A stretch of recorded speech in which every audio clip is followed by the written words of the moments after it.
Yo, hello, hello, hello. What's up, you guys? How's everyone doing on this fine weekend? Just let me know if the mic quality is alright, if you can hear me. Yo, what's up? Who's this streamer? Background music. This is from Lies of P. This specific track is called Abby Arsh, I think. Everything seems fine, nice. Welcome in, welcome in. Super Zigzag Gamer. Anwar. Aden Williams. Samto. Anako. Yee. Is bro talking? Wait, can you not hear me? Bro, that's a real problem. It's always real problems, bro. I'm pretty sure someone corrected me on the mic quality, so I'm hurt. When is Ichigo Aizen video? I don't know. Probably Core 4. It's not gonna be the same video though. Voice is good. Nice. Good to know. So yeah, I mean, I always know the title. Jujutsu Kaisen discussion. You know, just the live Q&A sessions. I realized there's a lot of stuff packed into this season. Might as well explain a few basic things. Get some analysis out the way. Beautiful season. Very well directed. Insane direction, I would say. Not even just good anime. Live session. Somto Code Star. Welcome in, welcome. Ants. Yeah, you just keep letting me know if the mic quality is nice, if there's any stutters or problems with the stream.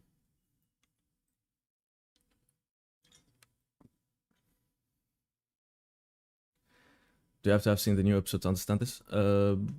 Not really. I mean, you read the manga, so I mean, you should watch it anyways. It's so good. Like, it's actually amazing. You know, just the experience in itself.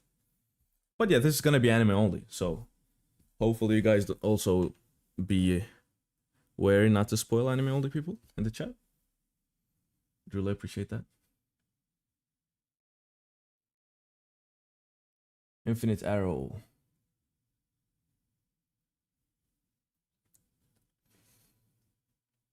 Well, let me resupply on some water. You guys also get your H2O in.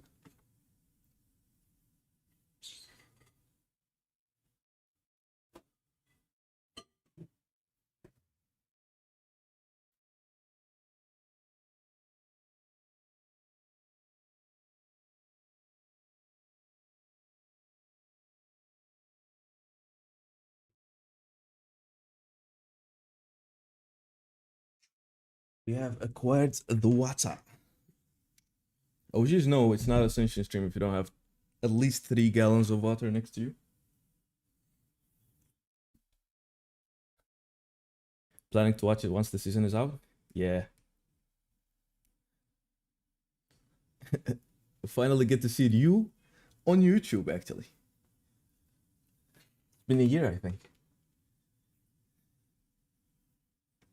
It's fine. Gonna be deleting Twitter for the rest of the season. You can keep it deleted. Twitter is a headache. I got on it last time after the episode, and oh my god, I felt so bad. Like, I started questioning why. Why even? Twitter is nuts. Stuff about Ranta supposedly being a good person outside the... Don't recall anything like that. Can someone tell me where it started? I can tell you. Okay, so first of all, there is a picture circulating around. That is apparently something Giga said about him. That he created the character because he wanted to show the good side of the Zenin. Not everyone is... That picture is fake. It's not real. So, yeah. There you go. However, I mean, I can show you. I do have it here. We got this, like an extra page in a chapter, where Kukuro unit members give ratings and reviews about Zenin members. So Ranta got a 5 stars, and everyone says he's polite and he cleans the dojo and he's amazing. And it's just his demeanor, really. But yeah, that's about it. We'll go over that picture later. I mean, it's, you know, it's useful data. Can you narrate my whole life? Does your life have lore? We're allowed to talk about the episode in chat? Yeah, it's just, you know, not the manga. Okay, wait, maybe I need to make this chat window bigger.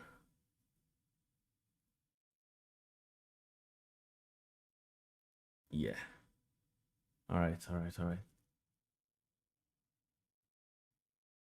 The only thing I don't like about the episode is blah, blah, blah. See their face of size had dead eyes. Yeah, we'll go over. We'll go over that. The picture I showed was the real one? Yeah, it is. Nice to be following. Congrats to creative work. Congrats to that. Particular English accent, may I ask where is it from? I mean, I don't know. I don't know if I have an accent, you know? Or more like, it's not something I can just say it's a blah blah blah accent. So I'm from Mauritania, which is in North Africa, an Arabic country, right? I speak French and Arabic natively. But I speak like, what, 6 other languages. And I've lived in a lot of different places. Along with, you know, a lot of unique experiences, I guess, with linguistics that I guess would have made me sound this way. So it's not an accent. If I say it's a Mauritanian accent, that I'd be lying. No one really sounds like me. all right, let's get into it. Chat. I mean, I'm not gonna call you chat. It became like a meme now. I'll call you guys. We could take like breaks after every scene, and then, I don't know, read some chat, maybe.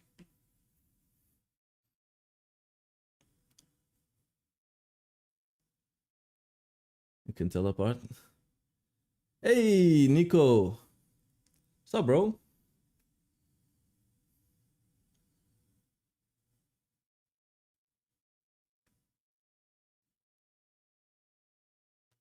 Wanna open the call? Maybe at the end. Because when I get starting, I'll try to focus really on what I'm trying to say instead of the chat. So yeah, I really want to get into the zone, I guess.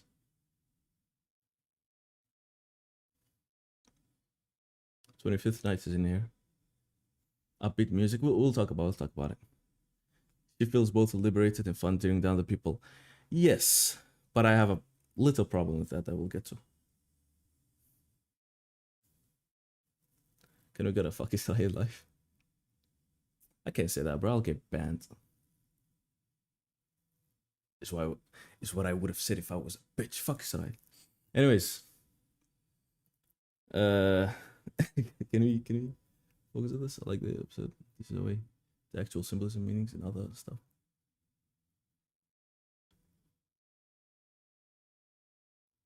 Oh yeah? Thank you. Super Zigzag Gamer. Landing Black Flash analysis? Exactly. Alright, let's get into it. Is the music loud? Should I lower it? Or is it good?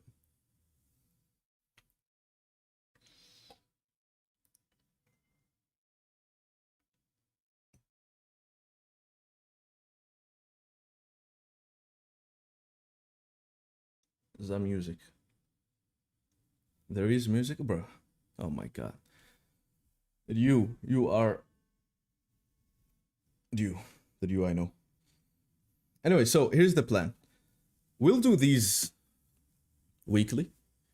I'm not sure if I'm gonna do it the day the episode drops, so like a few hours after it drops, or the next day. I mean, it's both of us fine with me. So you guys let me know. But next week or after episode 5, that's gonna be like the main time where you can actually get used to it, so you can know ahead of time when the stream's gonna be. Been planning to stream on this channel for a long time now.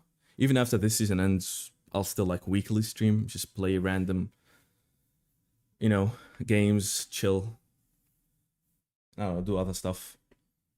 because videos are gonna take longer, much longer. So while the videos get done, we'll be streaming, having fun.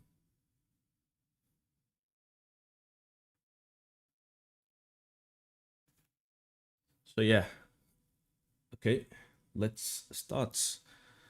So I don't get copyright struck. We'll just go frame by frame.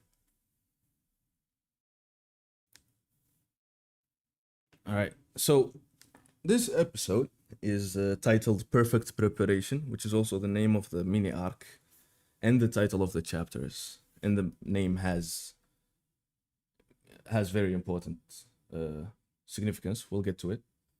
But yeah, Perfect Preparation opens up with this beautifully painted background. Maki walks in.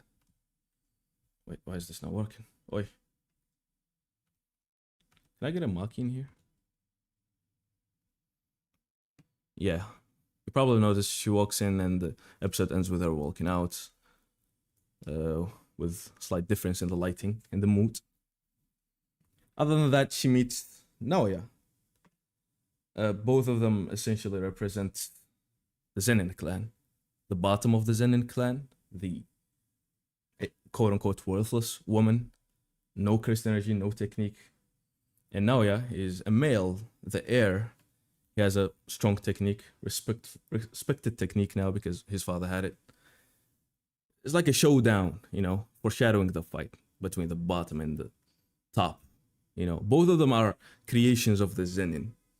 This Maki is literally a product of the Zenin, their oppression, their hatred, their misogyny, their, you know, awfulness. And Naoya is also that, except he's painted in a better picture, at least in the surface, you know. I mean, not much to unpack here, other than highlighting their past. By the way, Naoya is old. He's not young. He might look young. He is... Bro, there's a car outside. Okay, I hope the mic didn't pick that up.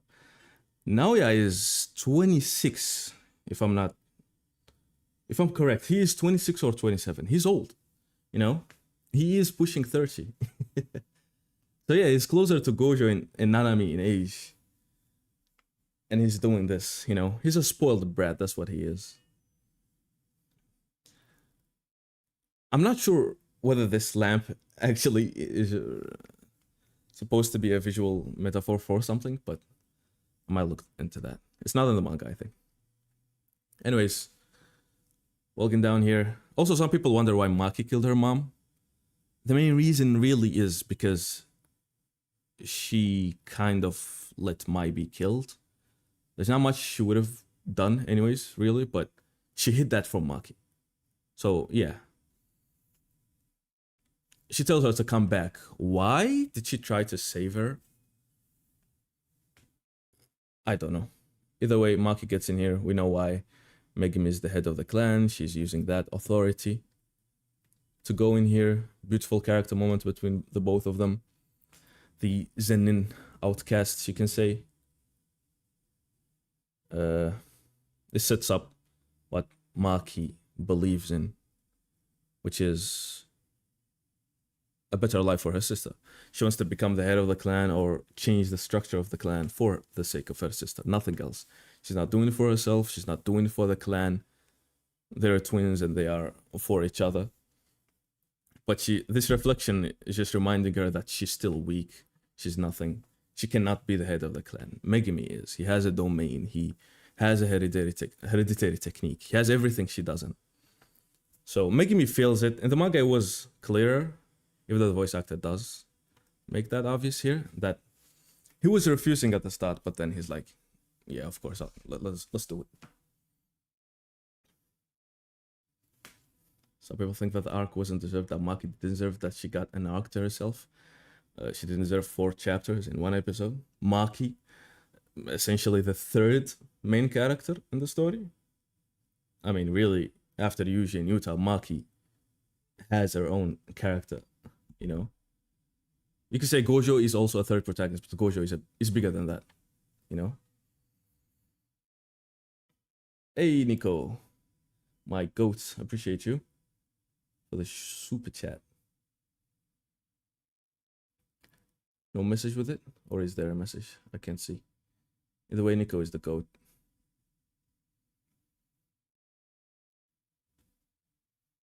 But yeah, Maki is the third protagonist. That's what she is. Yeah, Gojo is the new exactly. Anyways, we got a very white teeth. Voice actress here went crazy, yelling. This picture and this corresponding panel in the manga, it's amazing. I don't know why. What exactly? But I mean, the poor woman, you know, Zenin hostage. And even now she's getting distanced. I mean, her daughters are being lured in to be killed, by their father. That's fucking tragic. Anyways, Maki moves forward just like she always does. This right here is cool. Essentially, let me see this. Come on, be quick, be quick. Fucking hell. So these talismans, talismanic, what am I gonna call them? Anyways, these papers are obviously all talismans. They seal cursed energy. We've seen them in a few places. Can I get this French woman out of my ear?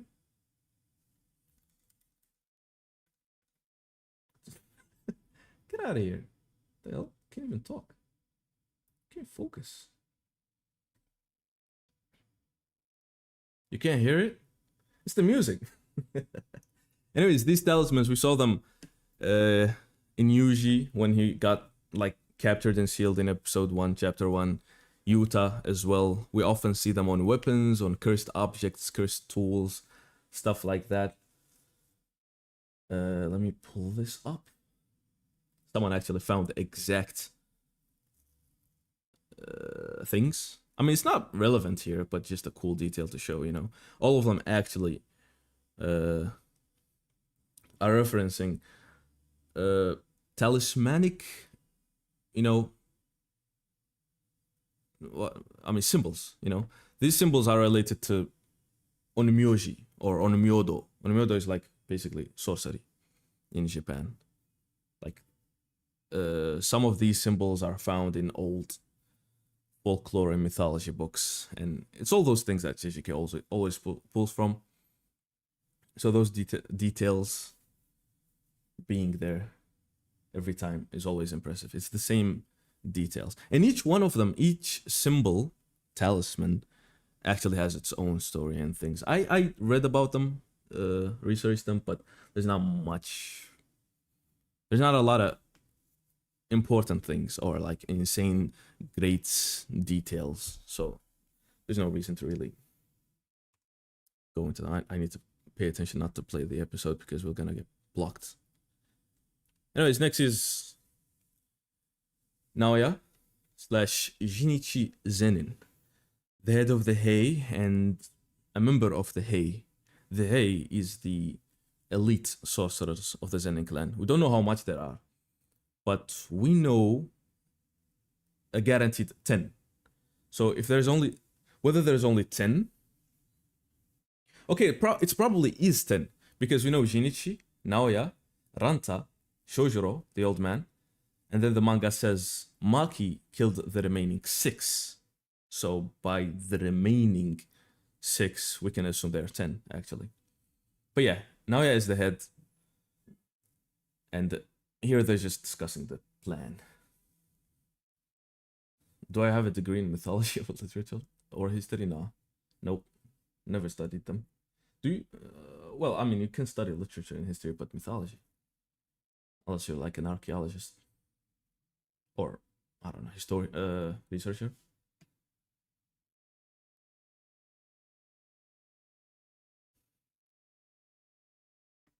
20 was gone.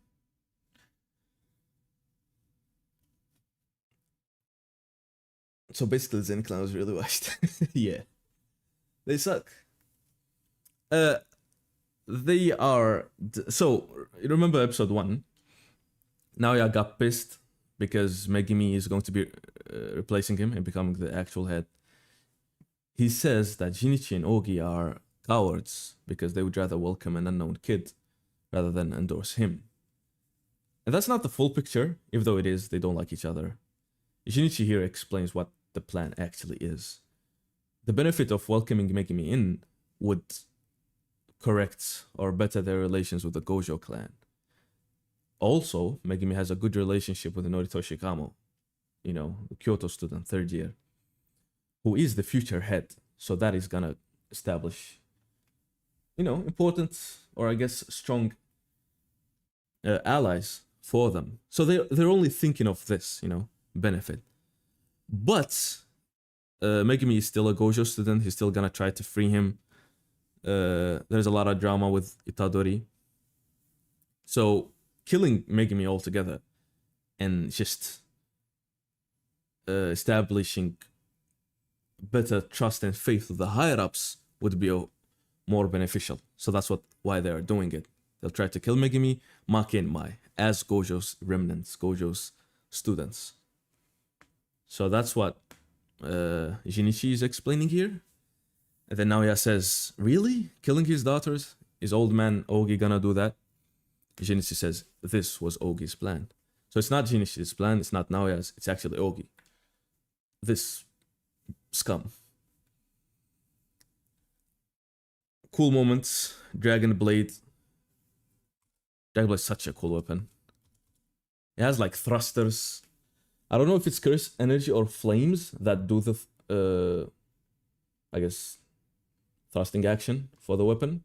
But it's such a cool weapon. If you remember Juzo was the bald guy from season 1 that was yapping about killing Gojo, and then he got cooked in the Kyoto Goodwill event. He made this weapon. And yeah, that guy is a cursed tool smith.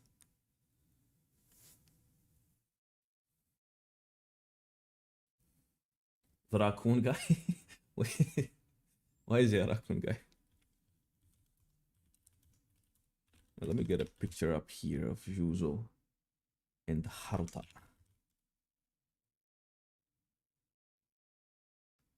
Well, it's not showing me Juzo.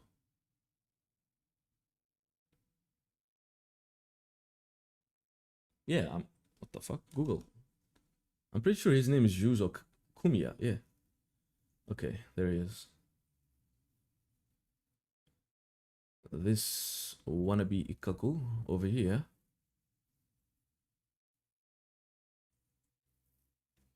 Okay, let me just...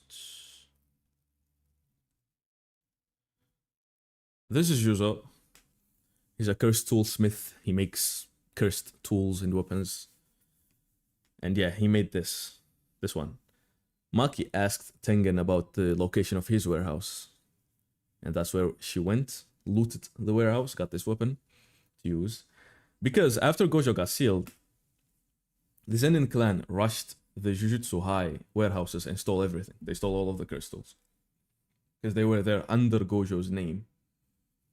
So now Gojo doesn't exist. They don't belong to the Gojo clan. They, stole them. So Maki, needed a weapon. She went and got this one. And I pulled up a picture of Haruta because remember this weapon he has? Like a telekinetic hand sword? Juzo made this. It's like, a cool detail about this bald-headed bastard.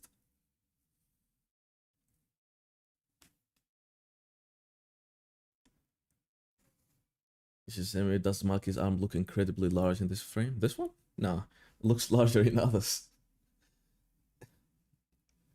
In your videos, your methodology is really academic. Did you learn, or is it? I don't know if it's academic myself. Learn a specific theory from specific books? No, I just learned from my own. I just like breaking down things, deconstructing things, whether it be stories or, stuff. But yeah, I dropped out of med school, so I really don't have any background in any of this. I used to be a med student. But yeah, I guess it's just... I read a lot anyways. Mostly history, fantasy, other stuff, but... It's just... hobbies, you'd say. I would say. All right, let's move on. Uh, they fight.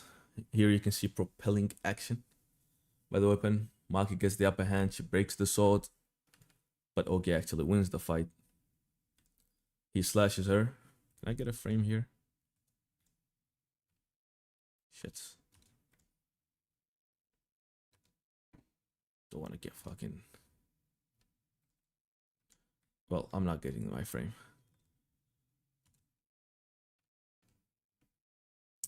Yeah, screw this player, man. I'll able to skip the 10 seconds. Anyways, Maki loses because she misjudged the distance after breaking his sword, and he used his technique, which is some blue flame sorcery. He can essentially rebuild his technique and change his reach. I wouldn't be surprised if he can, extend the sword. He does. Why am I surprised? It wasn't clear in the manga, but the anime made it clear. So, assuming that's canon, that's why his technique is. Like Excalibur from Fate, but much smaller.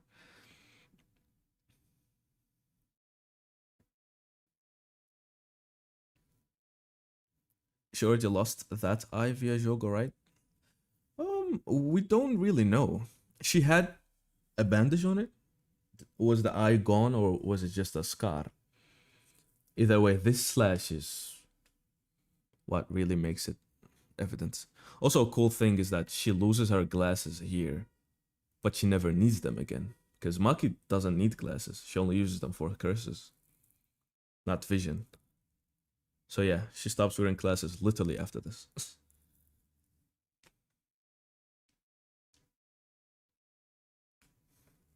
Maki isn't as strong as Toji. I mean, does that really matter? Toji is stronger because he's more experienced and yeah, that's it. I would say a male physique would be probably stronger, assuming they get equal boosts. But power scaling is dumb because what's the point? Who's stronger? There's no point. What does it mean? Both of them are really strong. That's what I take. Anyways, Ogi is pathetic. He's a failure, He's a jealous younger brother that blames his daughters. He's sad. There's nothing to him. He's a loser, That's why now Obito is better. He's more charismatic, he's smarter, he's more likable, he's stronger. But Ogi says this, he says he never lacked accepting the quality of his children, which is something he does not control. If he was a strong man, a strong sorcerer, he would have made something out of himself instead of blaming his daughters, which is pathetic because they did not choose to be born, not choose to be his daughters. But that's the only thing he can blame. He doesn't blame the system. He doesn't blame the ideology that even makes him compete with his brother. So he just looks at Naoya and his older brothers and drags his daughters in blood, dragging them to be devoured by curses. He's a fool. Wants to be clan instead turned into a dickhead.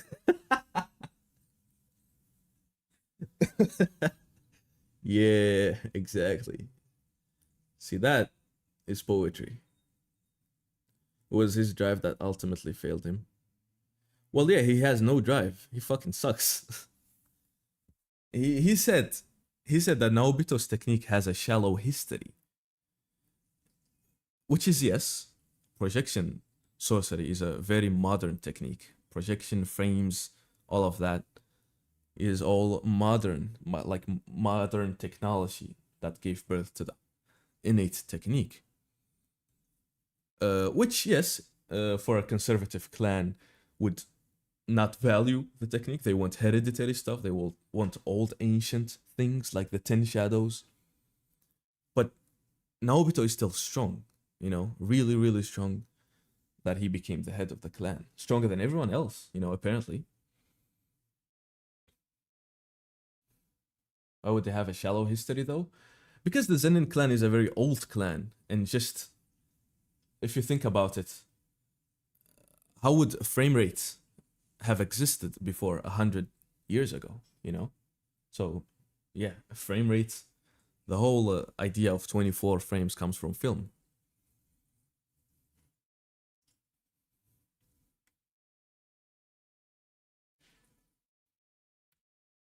Anyways, he drags his daughters in thick red blood and curses them to die, calling them the stain in his life. Crazy.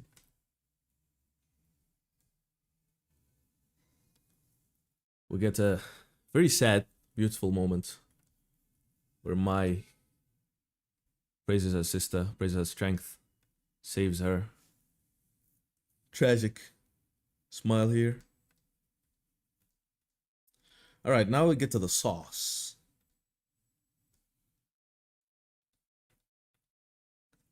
Okay. Wait, I need to see that.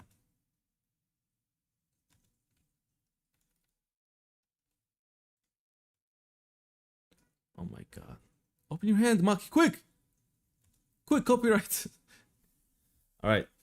So, you might have a question. Why the fuck are there so many geese in this episode? Can we get some geese here? All right. So, the name of the episode, Perfect Preparation. Or in Japanese, it is a reference to a proverb in Japanese. Proverb goes ashi wo fukumu, I think. Ashi wo fukumu. And essentially is a wild goose holding a reed in its mouth. So we all know geese travel together. They migrate, you know, depending on the season and the land. The proverb essentially says that the geese hold pieces of reed in their mouths or beaks while they fly in order to not be late. So to keep up with the flock in the migration, to keep up with the group, they keep on holding to the reed. So the moment they need to rest, they don't have to rest on land. They can just rest on water by dropping the reed and basically floating on the water. So the idiom, it's not an idiom, the proverb says, goes like, or describes them as perfectly prepared, meaning that they don't need to waste time. They need to be able to catch up.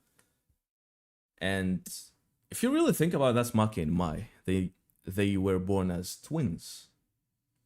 They are lacking, you know, and they are behind the flock. They are behind in everything, you know. Born in the Zenin clan, they are females, so they're not gonna get much respect. They're weak. One of them barely has any cursed energy. Normal humans have more cursed energy than Maki, by the way.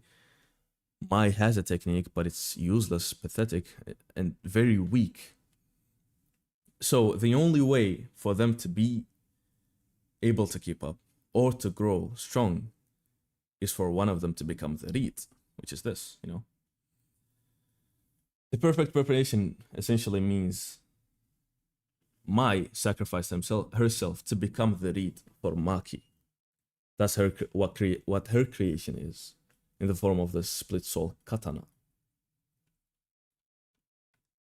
So yeah, she took the cursed energy, she took everything, she sacrificed herself in order to let Maki get ahead. And we get a beautiful, you know, detail here. As you can see, the arc that the geese are forming while traveling together, you can see two geese lagging behind. That is 100% Maki and Mai, you know. There's no other explanation. So you can say they're trying to keep up, but they simply can't, as long as both of them exist. So Mai chooses, instead of both of them dying, she dies, and she leaves Maki. with the read. So perfect preparation. The way it's written in Japanese 100% actually refers to this proverb. And we have geese in the episode. We have a read in the episode. We have two geese lagging behind. We have perfect preparation. W geese in the chat 100%. Does this count as a beach episode? No, we already have a beach episode. Dagon domain. And no, I'm not talking about the fight. I'm talking about the Jujutsu Sampo where they played football with Yogo's head. Because that's canon. Can you explain how Maki grew stronger? Yeah, Maki was born with a heavenly restriction. That took all of her cursed energy. Not all of her, most. And she doesn't have a technique. But she has the ability to be a sorcerer. And she has a very strong physical body. Physical prowess. She's very strong. She was very strong. But because Mai exists, Maki was not complete. And vice versa, I guess. Mai had the technique, but she didn't have the strength or cursed energy. She didn't have the resolve or the drive that Maki had. They're yin-yang. They're literally positioned in the yin-yang position now. Or a womb, you could say. Because the blood. But yeah, when Mai died, now Maki, she took the cursed energy with her, Maki's cursed energy. And it's an abstract idea, obviously, where you have this cursed world, cursed realm that, you know, characters sometimes interact with, like the border between life and death, or the bridge. You know, bridges are a very strong metaphor in Jujutsu Kaisen, crossing to someplace. But yeah, Maki now became like Toji. Her restriction is now realized. She has zero cursed energy now. That's why she's very strong and very fast. Her senses are now, amplified. And that's why she can see curses and does not need glasses anymore.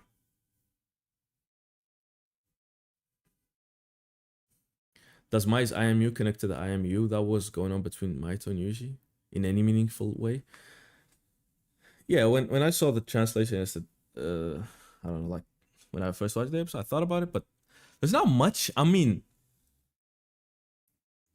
you can go to Sukuna, but that's spoiler territory, right? So we don't want to get into manga stuff. Like I said, Maki really is the third protagonist. She has parallels with everyone. Gojo, Sukuna, Megumi, Yuji.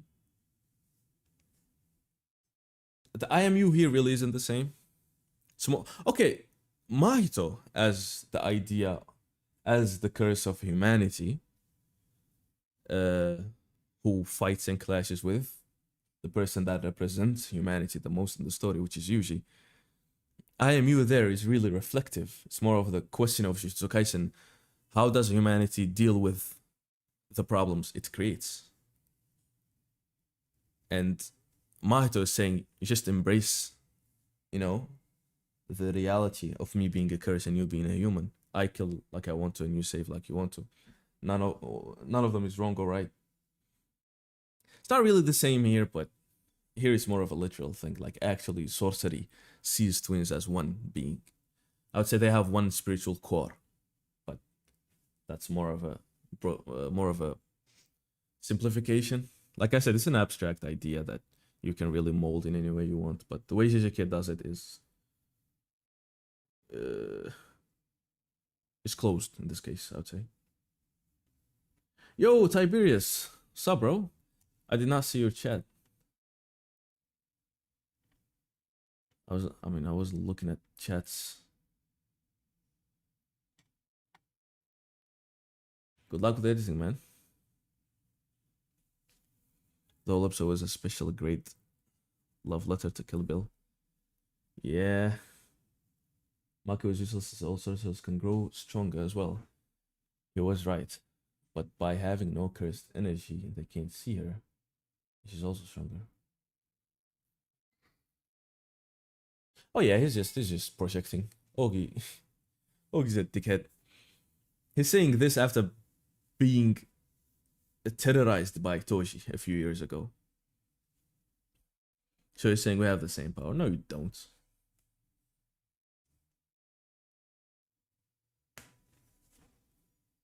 The episode was peak. Hell yeah, Anthony. It was fire. I kill curses the same way you kill humans. We are the same. You are me and I am you. Yeah. Mahito has his interpretation. Yuji also has his interpretation. When he agrees with him, he doesn't really agree with him, but he agrees with him.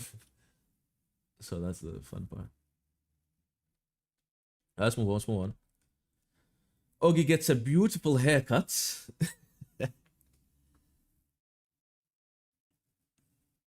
And the perfect preparation is done. Post Toji's trusted sword. Yeah. More geese, more geese. A little off the top, please. Yeah, just a little, right?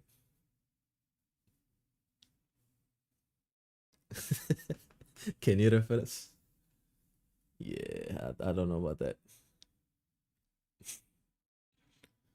Bro is not Kenjaku. Alright, we get the Kukuro unit here. So the anime explains they are the male Zenin members that don't have techniques.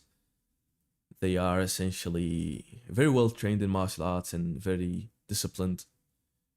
You know, you could think of them as a shinobi / samurai fighting force, but you know, with various different weapons and curse tools. And this is the head of the Kukuro unit, Nobuaki Zenin. I mean, yeah, they don't stand a chance against Maki, obviously. But I am impressed. They are very organized, you know? Like, you know, look at that. That's very cool. The way it was done in the anime, the transition, is zoomed in on Nobuaki's face and out, and we got this. They surrounded Maki very quickly. They were able to identify the, well, unidentifiable weapons she has. Their communication and I don't know. They're cool. They have a cool design. I mean, they're just here to be slaughtered anyways, so it doesn't matter.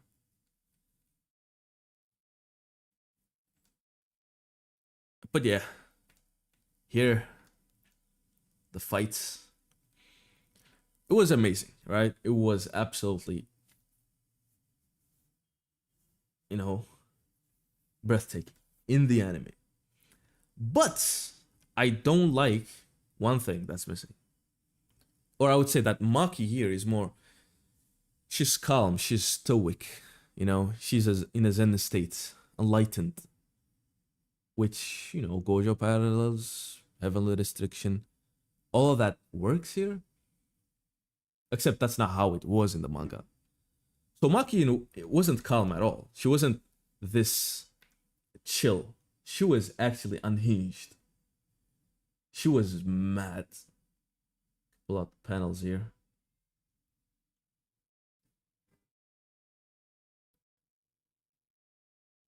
Maki was going crazy on them. She was pissed off. We didn't see that in the anime.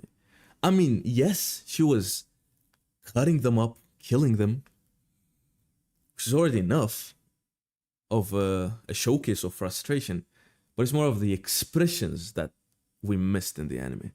I feel like they prioritize this, oh, look, this is a Kill Bill reference, more than the actual character moments. And the only problem with it is that the next level for Maki is where she actually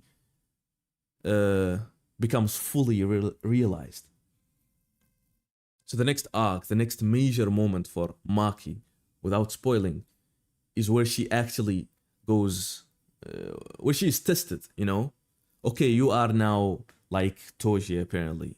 Let's see what that means. Are you really?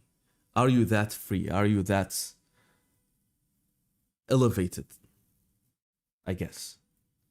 And that's where she actually becomes zen and enlightened and free flow. But not here. In the manga, this is what she was doing. This is how she was moving. And we didn't really get a feeling of that in the anime. That's like the only nitpick I would have. And like I said, it makes experiencing the character a little worse or diluted compared to the manga. The manga, this fight was raw. It was mad. You can feel. We know Mai is everything for Maki, and you can feel the loss here. You can feel nothingness. Only rage, I would say. She gets unhinged later in the fight. Yeah. Okay, so what I'm talking about here is only this fight.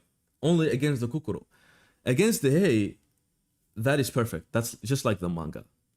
But Maki stood here and remembered Mai's words, destroy everything. And that's when she opened her eyes and went crazy. That was like the first thing she did.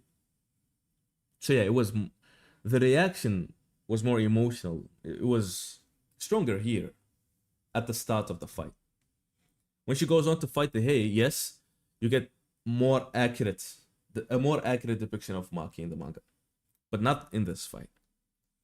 There were some moments like when she avoids, she ducked under her sword and, you know, her eye moved quickly to look at the guy, and then, yeah, this scene where she jumps, she fucking slides on the blood in 1-inch punches as the guy. It's fucking cool, but you know, cool. A lot of cool things here. We can sacrifice a few cool things for, you know, a better character progression. You know, that's what her arc is. But yeah, like I said, it was like, oh look, this is a Tarantino Kill Bill reference. In the direction of the anime, it took more of an importance over Maki's emotional state. That's my only gripe. The music was odd. I guess it works, you know. It's bizarre because it's gonna take you out, and yeah, it works, but they could have gone the simple cliche route and just played dark, depressing, emotional music. That would have also really worked. But yeah, it's probably just the Tarantino bits that influenced the music. It 100% is, because he even goes on to the next fight. Here we get Shojiro's entrance. In my opinion, he was cooler in the manga, because he was creepy as fuck. Let me show y'all. I do have... Yeah, there he is. I have a few panels of Shojiro on here. I mean, everyone has a few panels of Shojiro on their laptop, don't they?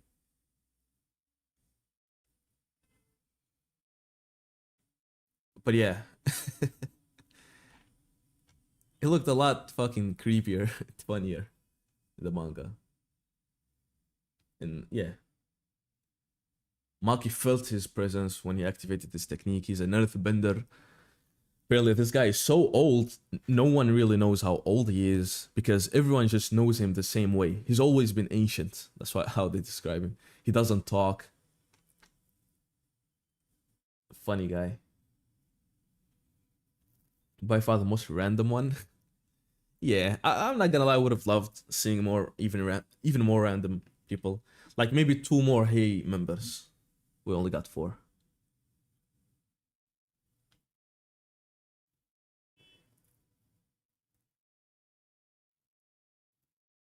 In a world where people die young, fear those who are ancient.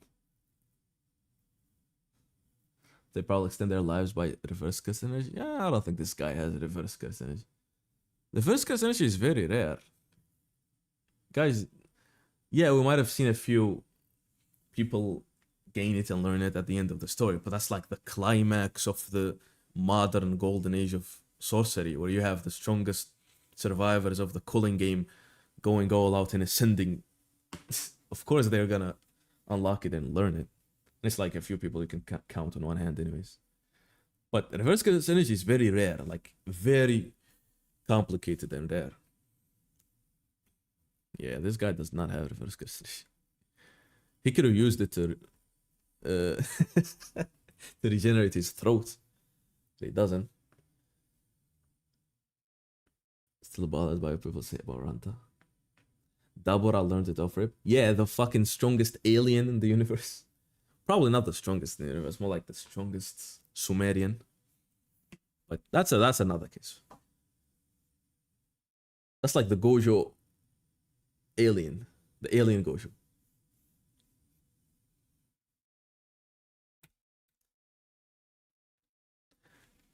We get our Hei members here. Ranta Zenin, Jinichi Zenin, and Chojuro. You know, they're cool. They're cool. They're like probably the coolest Zenin. After Naobito, of course. Ranta is cool. He looks nice. He looks like a good young man, you know? Just his design and mannerisms convey them. I don't know why people are just spreading rumors about him, making him look nicer than he is. He doesn't really have any major flaws to even try to lie about his characteristics. I mean, to be honest, he's just literally defending his family. Maki is the one killing them. They don't know that Ogi... Okay, so Maki's point of view is actually self-defense, because they're the one attacking, you know? They're the ones attacking her, trying to execute her. She's the one who got trapped by Ogi and almost killed her with her sister. But they don't know that. All they see is a maniac wreaking havoc everywhere. So I can't say he's bad, but can't really just give people characters a character we don't have. Am I reading Modulo? Of course. So let's go over this sheet. It's fun. It's cool. This is the Kukuro unit review. Members of the Kukuro unit giving their reviews on Hei and, you know, Zenin Elite. So on Naobito, we get a 3.7 stars. He doesn't have much interest in us, but that sense of distance is just right. He's never sober when making conversation. I wanted him to like me, so I bought him sake as a souvenir. He seemed pretty happy, but he didn't remember my face afterwards. It's funny. You know, that's Naobito. I'm pretty sure Gege just does these random facts for every character before he writes them, because his writing is so chaotic. And yeah. About Ranta, here's what they say. They give him 5 stars. He's very polite to us. He'll even clean the dojo before we do. I want him to eat his fill of meat. So they like him. They like Ranta. But that's about it. That's like the info we got about Ranta. For Ogi, 1 star. He always seems kind of angry. He suddenly ordered us to empty the cursed warehouse. That was unpleasant. His wife is super scary. So yeah, fuck Ogi. Nobody likes him. Shojuro is better than him. 3.1 stars. He's been ancient ever since I was a kid. I've never seen him talk. How old is he? Seriously, how old? You know, that's about right. Jinichi gets a 4.8. He seems unfriendly, which is easy to misunderstand, but he doesn't get angry without a good reason, and will listen to what you say. I'm the only one who understands how good he is. Okay. The watermelon that day was actually from him. I'm the only one who understands how good he is. We ended up weightlifting together one day, and he praised my quadriceps, saying, "You're huge, man." I'm the only one who understands how good he is. You know, these are funny. These are very funny moments for very minor characters we don't get to see, but they're fun. Naoya gets a 0-0, scum, poop scum. Yeah, that's about right. That's about more than right, I'd say. Shojuro only speaks once in this fight, mind you. Yeah. And I'm not gonna lie. I always read that in the manga as Nobuaki's dialogue. You know, when he says, "Is this really the same Maki?" I always thought that was Nobuaki. And I'm not gonna lie, I still think it's Nobuaki. So yes, the scriptwriter and director did not read the manga properly, because Shojuro does not talk. Okay, it's more of a Nobuaki was the one talking. He wasn't talking. He doesn't have a throat. It was, you know, ripped. He had an inner monologue. You know, he was thinking, what the hell, is she really the same? Is this really the same Maki? So it's more of an extension of Nobuaki's speech. And this is Nobuaki for everyone confused. This guy. The space dandy looking guy. But yeah, I don't know. I guess it's Shojuro. Who cares? Speaks once, then gets blitzed. Zenin lands the best special grade crash outs.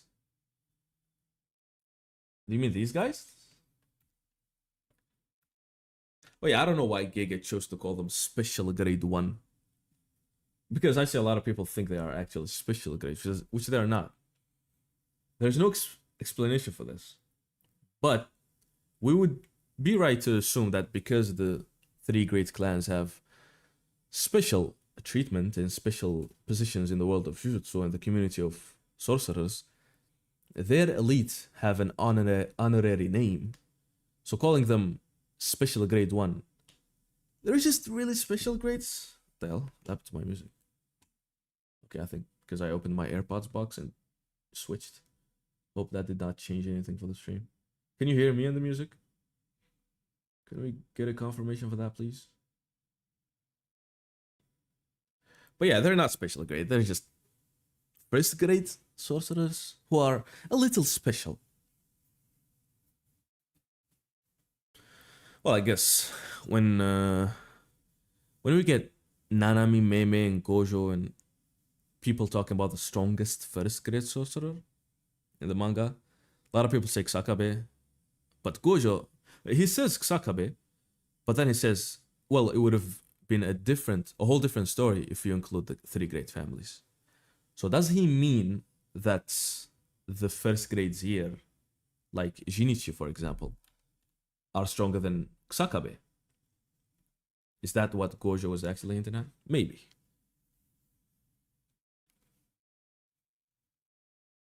Did I say Takaba? No, Kusakabe. This is special grade 1, just a synonym for semi-special grade. I think it's safe to assume so, but these guys go on tap. Nah, I wouldn't say there's a semi-special grade.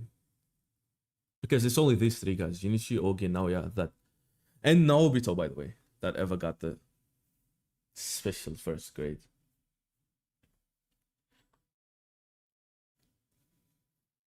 Kusakabe has nothing on Naoya. Anyways, Nobuaki Shojuro gets killed. And then we see Ranta's technique. I think it's called paralyzing gaze. But yeah, it's like Inumaki's cursed speech technique. Except he has to look at his targets, then lock them down. Just, force them into place. Just like Inumaki's cursed speech, he has a drawback. The stronger the person and the stronger they try to not hear your command or not be stopped, the worse it is. I don't like that they made Jinichi just fucking aura farm in this fight though. In the manga, he was not aura farming and walking with his long fucking hair, Saiyan hair. He was in a rush, He wasn't even walking.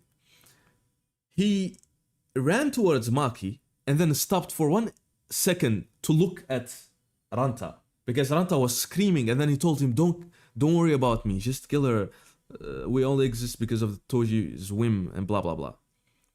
In the manga, you can get 1 panel and fit in all of Ranta's speech. And Jinichi's momentum was not stopped. And the way he looked at Ranta, he was actually concerned, He was sweating and actually had a concerned look.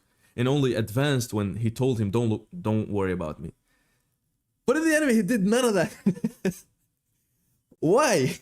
Okay, I guess it's like I said, in the manga you can fit the speech in 1 panel. You can't do that in the anime. You have to have a sense of time.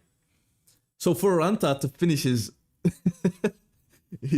talking points, Jinichi somehow had to be doing something. So they just had him walking around. Which, I don't know, it's, he's a minor character. I don't really care about him. But, why? They could have had Jinichi be in the back and actually running or a long distance while Ranta is talking. That would have solved it. They could have, I don't know, give us a bullshit reason, show him charging his technique. Like, I don't know, like loading his shotgun hand. He needed some time while he ran towards her and actually started his bombardment. But no. Aura farming. Place them further from Maki. Yeah. Or just Shinichi. Place Shinichi further. Ranta and Shinichi were very far. Yeah. Aura farming is definitely, we have to fit Ranta's words somewhere moment. It 100% is. But yeah, I mean, come on. It could have been better. I mean, I guess it makes for good memes. If anything. The wind technique. Ah, yes, the wind technique. I haven't used this one since Toji left the clan. This is my cooler, much more liked by fans brother. I have actually a cool picture of them lifting together. See that? That's canon right there. Where do you think Toji got his physique from? Big bro. You know? Who used to spot him in the gym? Yeah. It was Shinichi. It was always Shinichi. Except he had a shirt back in the day. Who kept Toji in check? Now here's the agenda. Who actually kept Toji in check in the Zenin clan? Big bro Shinichi. You can always bet on him actually.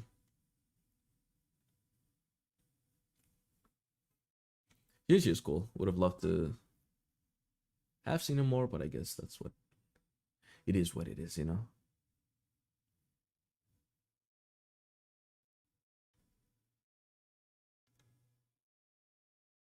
Did Toji also have a twin? We don't really get any mention of that ever. So yeah, it's safe to assume he doesn't. We know Shinichi is his brother. That's about it, you know. Shinichi is probably older. There is some fan art that makes Shinichi look older, but it's fan art. Because really, if you track down the timeline, Toji was around 32 to 35 in the Star Plasma Vessel arc. You know, Gojo's backstory. And that was 9 years. Yeah, 8 or 9, 2018, 27. Was it 27? 2007. But yeah, Toji was like 30 something 10 years ago. So, is he older than Shinichi? If Toji was alive right now, he would have been like 40 something. You know, like 45.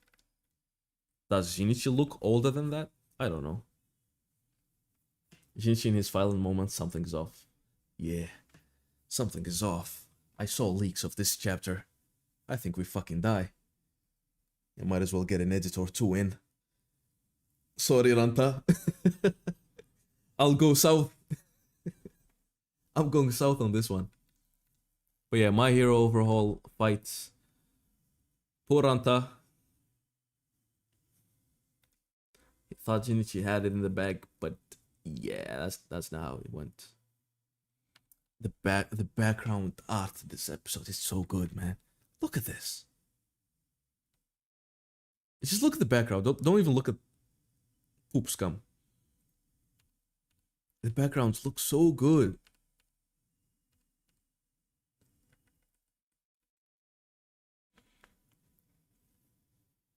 Gojo is 30. He's not. He's Gojo's 28. Yeah, Gojo is 28. Nanami is 27. Nanami is younger.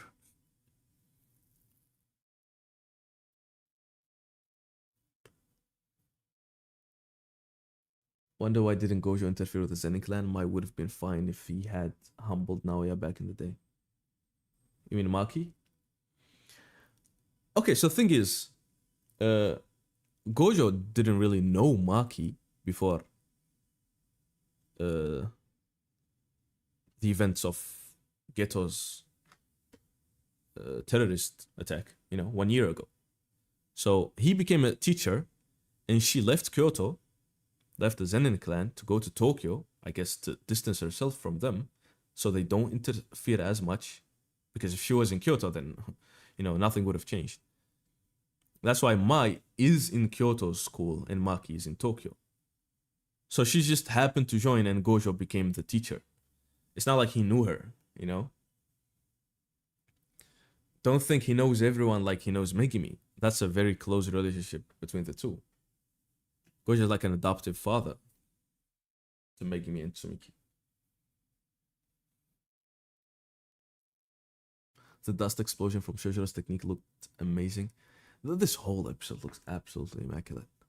Is that a German accent of yours? Nah. But I lived in Germany for 2 years.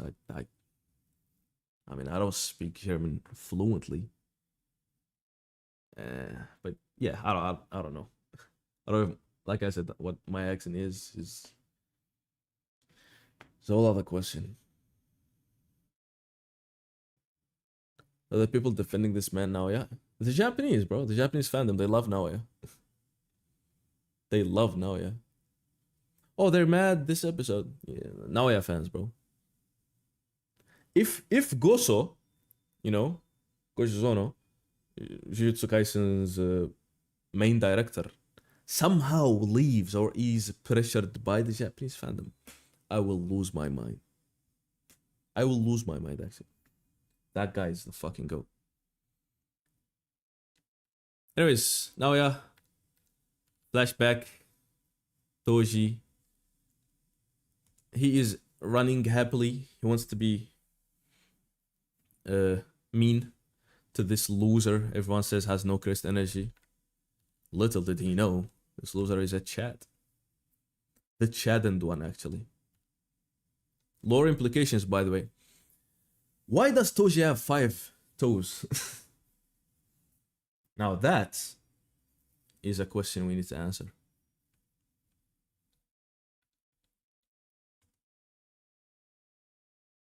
I mean, it symbolizes the 5 senses.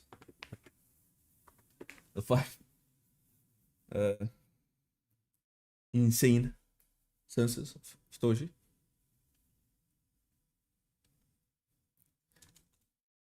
Absolutely love Goso's direction, man. This is so good. Anyways, Naoya respects Toji. He respects his strength.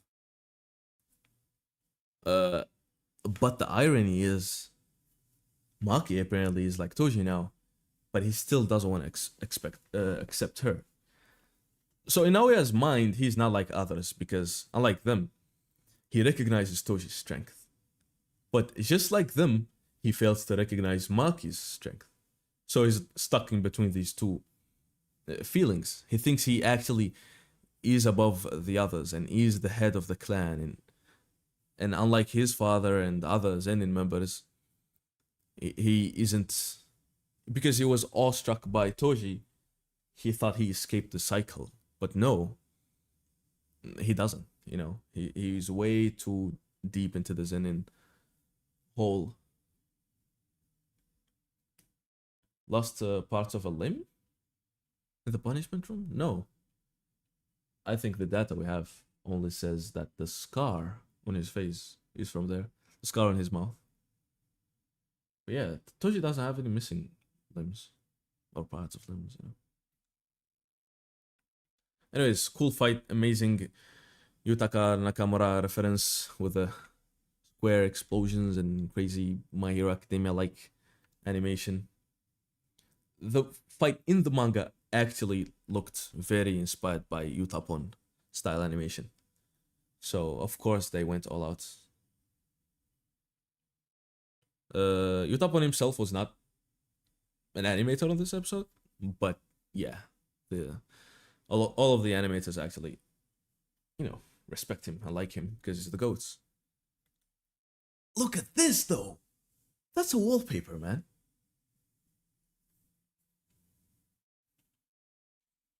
He's got one conclusion and then never went further because he was so full of himself. Yeah. Naoya is ironic. Everyone in the chat probably watched my domains video, right?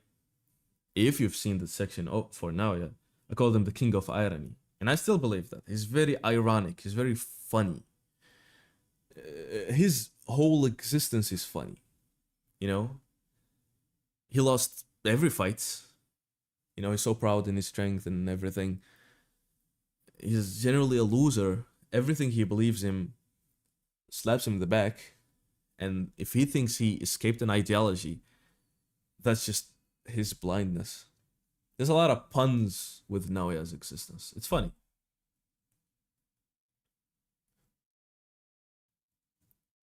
What Yuta would have done, bruh, would have ripped his face off. But yeah, in the manga we get a more explanation, or do they just name the pose? So the stance here is from a specific type of sumo. But yeah, that's about it. I don't know much about sumo. And I don't remember the name of the stance. But yeah, Maki, we know Maki's an insane martial artist. She's very good at a lot of types of martial arts. So yeah, this is her simple domain. Get in here for a hug. Throughout the fight, she just tanks everything, because of course she does.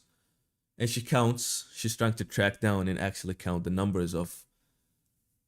of movements Naoya makes. Because she has this body that can react, and she has the eyes that can react enough, she is able to understand the technique, you know, adapts. Very much like Mahoraga, really, but it's more of a reactionary adaptation. Naoya's technique, projection sorcery, forces you to... Hold on, let me change this music. Every time French comes on, it throws me off.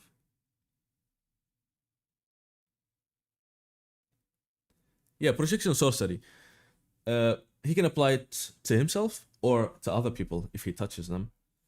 You have to decide or plan accordingly and execute every move you're gonna do in every single frame, being 24 frames per second. So these pre-planned moves that you have to actually abide by, and to be able to move on your own, you have to make sense. They have to be physically meaningful, kind of like here. As you can see, the motion of him punching. He cannot suddenly be upside down here, for example, in this frame. Or he cannot have his leg up here and then try to headbutt you in this frame. He has to make the motion. But yeah, it's very tricky, because how fast can you really be to even think about and do and react to all of this? So of course, most people get stuck. It's like a trap, really. And I think everyone really would be stuck, because that's the penalty. If Naoya touches you and you don't do this, you'll get stuck for 1 second. And that's what we get the visual of a frame that he punches you through the frame, kind of like he does here. You know? But yeah, like I said, basically almost everyone would be frozen, except when you're Toji or Maki with the heavenly restriction and insane speed and reactions and eye movement, you know, 100% physicality. So now Maki is able to track his movement, and she figures out the technique. And this is not explained, but this is my logical interpretation. What she does is, because he touches her, by the way, he touches her here. What she does is actually plan her moves. And what did she do? She just turned around and expected where he's gonna come from and punched him.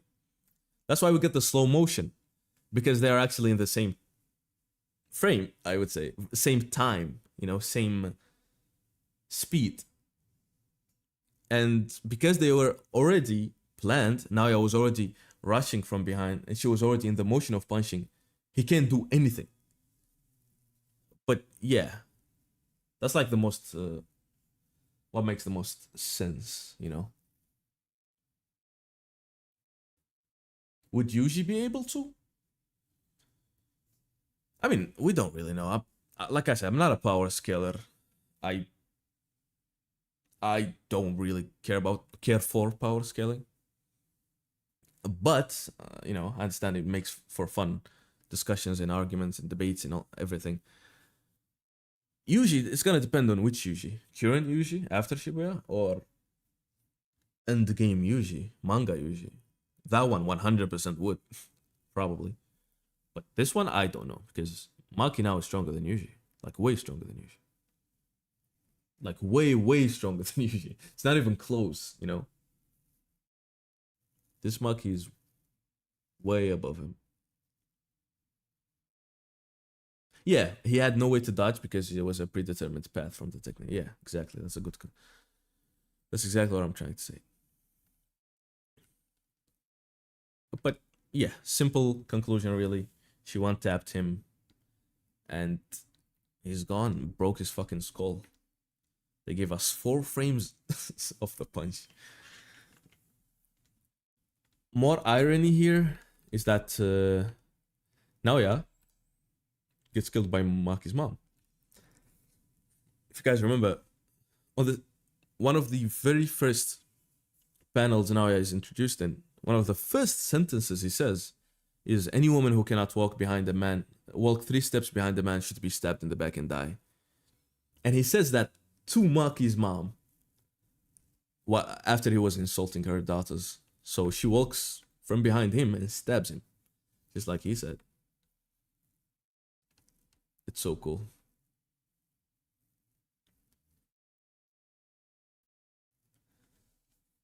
The scene where Maki was looking around, looking for her mom, does not exist in the manga. We just get this. She just confronts her and then she screams and then she kills her. And the unhinged Maki of the manga was shocking, you know, because we just got done fighting and the next frame is literally this, you know. She wasn't talking to her, she wasn't looking for her. But yeah, like I said, it's probably just because the mom was also in on Mai's capture and Mai's murder. She was powerless, most likely. At the end, she, you know, self-reflected and was grateful for her daughters for giving birth to them. You know, found some fulfillment in her miserable life as a Zenin. But yeah, it's tragic, you know. Maki had to kill her mom, but people can dive into justifiability. I mean, how many people died in this episode? It's pointless, really. It doesn't have anything to do with story and character. Discussing morality of anime characters is also pointless. Unless it is the subject matter. But yeah, it's more of a, oh damn, Maki really went this much. She probably hated her mom. We don't really know their relationship, but it's 100% just for the Mai related stuff. In the anime, she told her, "Why did you tell me to come back?" So why did she call her back? Was the mom trying to save Maki? But by that, Mai would have died. So was she trying to hold her back and that meant Mai would die? That's probably Maki's thinking. But it's blurred thinking because you're not supposed to really get what Maki is processing and what she's thinking about. Other than pure anger. And yeah, the last words Mai left her with, destroy it all. Destroy everything. You know? And she did that. Absolutely amazing episode, man. So good. And these text bubbles, we get some info. It says that after this incident, the remaining 6 Hei members, the ones I talked about earlier, the remaining 6 Hei members and 22 Kukuro unit members were also found killed. The translations were iffy in this episode. They kind of said it like that was the summary of who died, and that's not really how it was. It's more of an extra deaths that happened after here. After Maki left, she killed more people. Now, did they engage her and attack her just like the first ones, and she also, you know, fought them and killed them? Or, which what I would believe is Maki sought them out, hunted them down and killed them. Probably just other Zenin members that were close here. But she only killed military force. She only killed like fighting members. The Zenin were not massacred. They were not killed. You know, the clan of course, fell. Gojo and Kamo clan rushed to get them removed from the big families.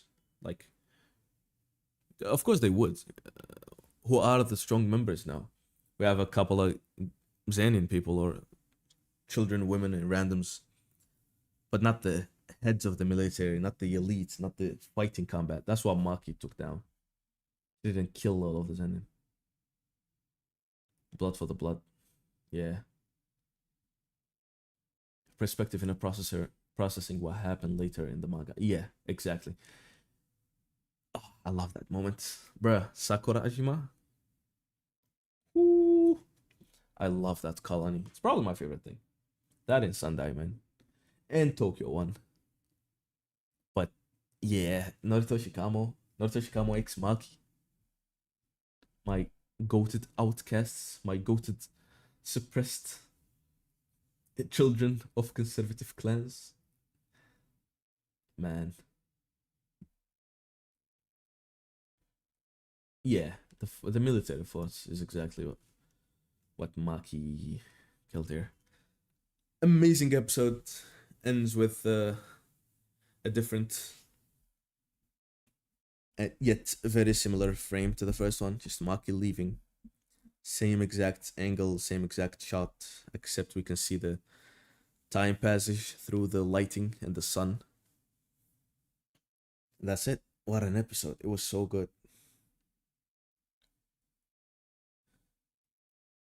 So hyped for my goat Hikuruma. Goso, direct that episode and my life is yours. Give me editing material. Please.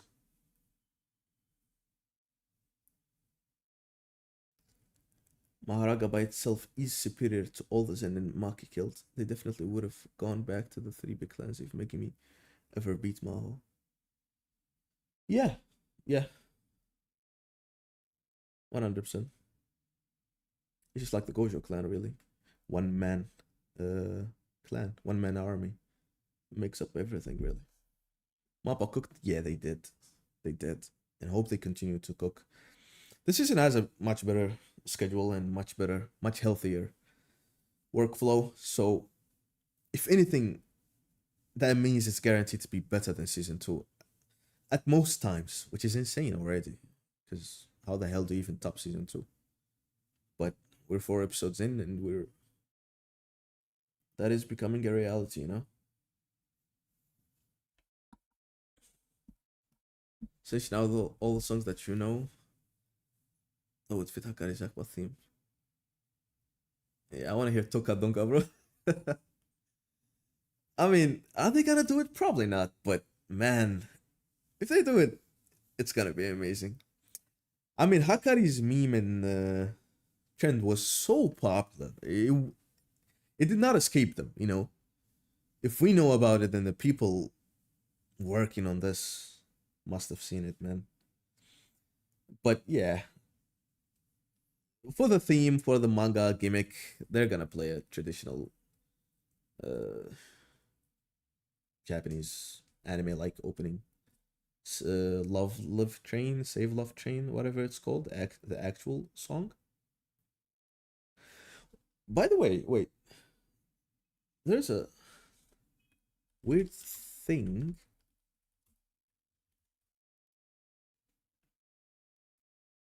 Let's see if I can find the panel.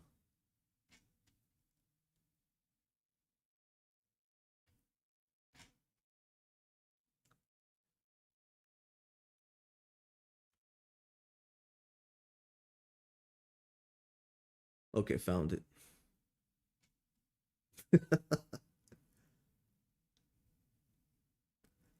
I don't remember which chapter this is. Private Pure Love Train, yeah. But it is one of the chapters where Hakare was fighting Kashimo. And it's like a lyrics for a song written by Eita Tairakuri, which is just playing around with the name Tyler the Creator. Which is, huh? But yeah. Eita Tairakuri. Tyler the Creator. Tairakurieta. What did Giga mean by this? Hello? Finally caught a stream. Well, I mean, we're about to end the stream. Welcome in, Solarius. I mean, you can enjoy the VOD. We'll leave it public here for everyone. And yeah, we'll be doing these episode discussion breakdowns every week. No fixed time yet, but you guys join the Discord. There you'll know every time. Also follow on Twitch. I might stream there and not on the channel because that's the main thing really. But yeah, generally we'll be streaming more on here. My videos are just only gonna be bigger and longer now. And I'm not gonna lie, it's gonna take a lot of time in between them. But it is what it is. I really do enjoy making big videos now. Shorter ones just don't, you know, you can't say anything in 20 minutes, 30 minutes. You can yap a bit, but can't really do much. Deep dive. What am I studying at college? Nothing. Last time I went to college was 2022. I used to go to med school, but I dropped out. But yeah.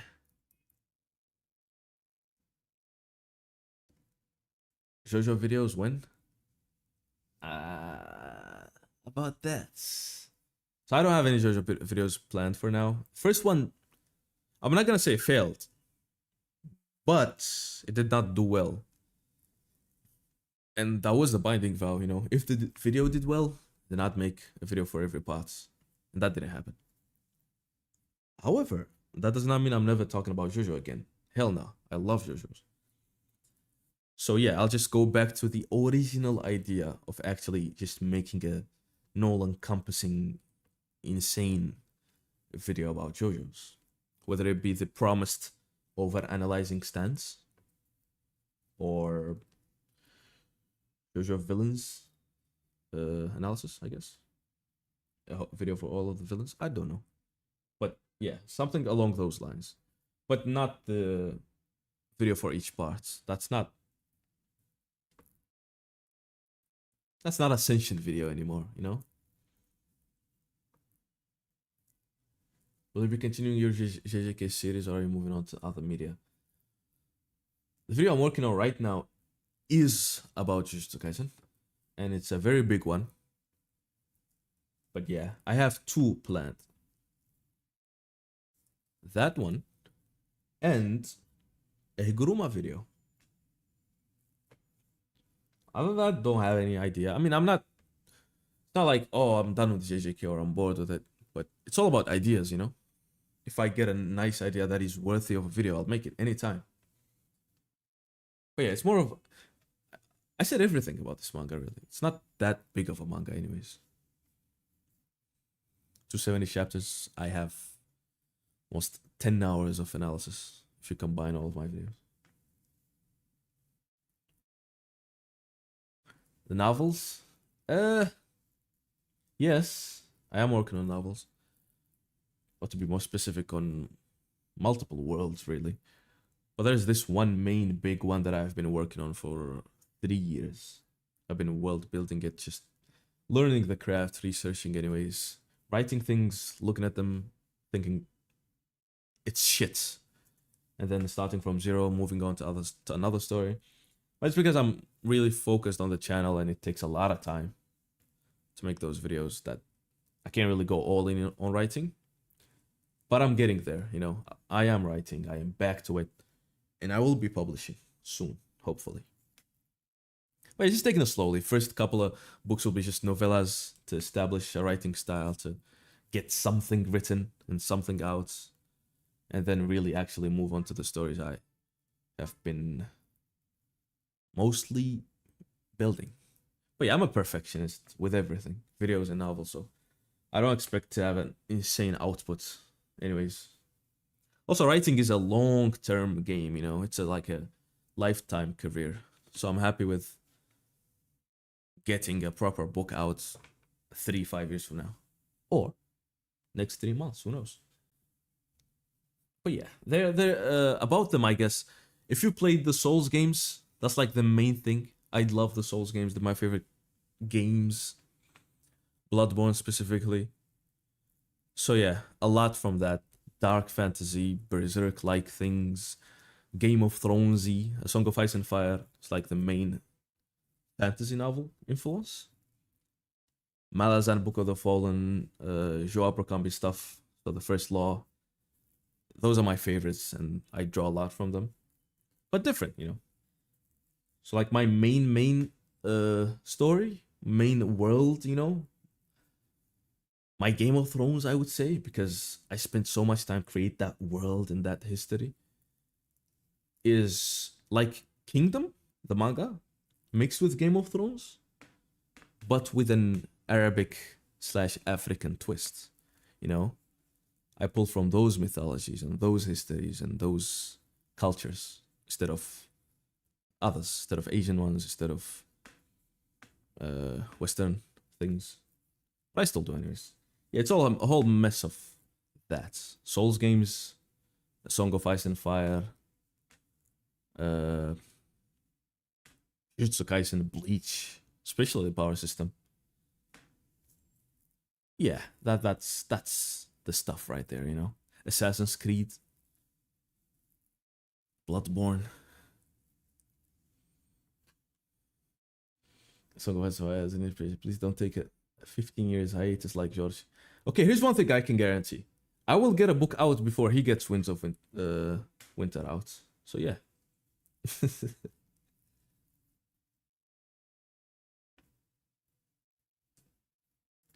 Did you check out any donghwas last year? I feel like you would love things Lord of the Mysteries, considering how.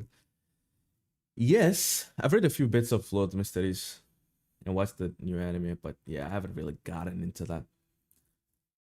I read a few chapters of Shadow Slave, and I'm only hesitant because that thing is huge. You know, that story is what 5,000 chapters or something. And I've seen people say some bad things about the future of the story. They say it gets boring. So, for a story bigger than One Piece, almost, one can't be blamed for being hesitant, right? The same developers of Dark Souls did a really good medieval mech game on Dreamcast, man. What do you mean medieval mech game? Talk about Armored Core?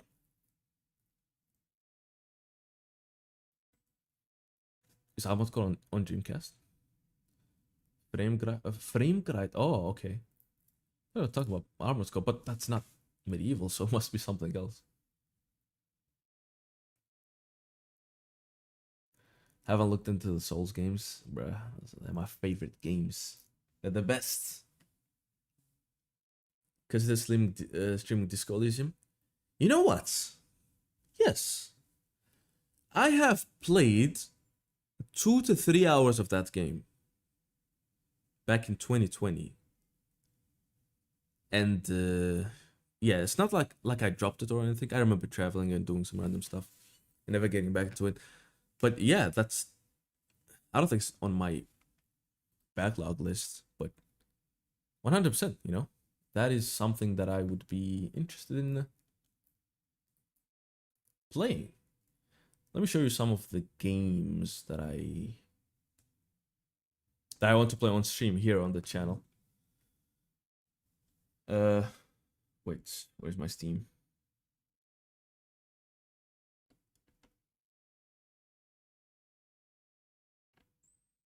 Okay, so Metal Garden. I don't know if I will do 2 weekly streams. So like one on Friday and one on Sunday. The Friday one, we break down and discuss Jujutsu Kaisen. And on the Sunday one, we just play a game. What do you guys think? Maybe that, or we stick to only one. We're talking about JJK. And maybe do something after. Like just play for a bit and just chat. But yeah, streams are going to be, you know, what is the word? Why lagging here? Yeah, a consistent part of the Senshin channel, hopefully. Yeah, join the Discord. Everyone join the Discord so you don't miss the stream. So you know, engage with a lot of things we do there. A lot of extra info, teasers, and just, I'm always there. But yeah, it's a guaranteed way to never miss a stream and just know about everything. I consider you one of the best anime reviews, especially for OG anime fans. So I enjoy both humor and death could go. Hey, Andres. I appreciate you. I appreciate you and hope you continue to find joy and value from videos we put together. Where can I find the Discord? It's literally 5 messages above yours. You can see the bots sent a, link. Click that and you can join, I think. I think it's working, right? Yeah. Should be working. Metal Garden. We'll play this. I mean, I would have ideally just played it now, but Madrid plays in like 18 minutes, so it gotta be there. Yeah, Metal Garden is essentially this mega structure, weird atmospheric game. It reminded me of Blam, the Blam manga. So yeah, I really want to play this. So we'll play this on stream. It's a very complicated game, I think, with hidden lore and a lot of things. So, proper senshin interest. We'll walk around this mega structure, try to figure out what the hell is going on. Another similar one that would really be good for a stream is this one, Lunacid. It's inspired by Kingsfield and 90s fantasy first-person games. Cryptic storytelling, complex hidden lore, and a weird dark fantasy world, stuff like that. It's made by the same creator who did Lost in Vivo. I think his name is Kira Akimo Kira, something like that. He's a goat, so yeah, these and some other stuff, some other things. There's also a Junji Ito inspired game that I bought the other day. What is it called? Can't even find it on in my library. Yeah, Maniac.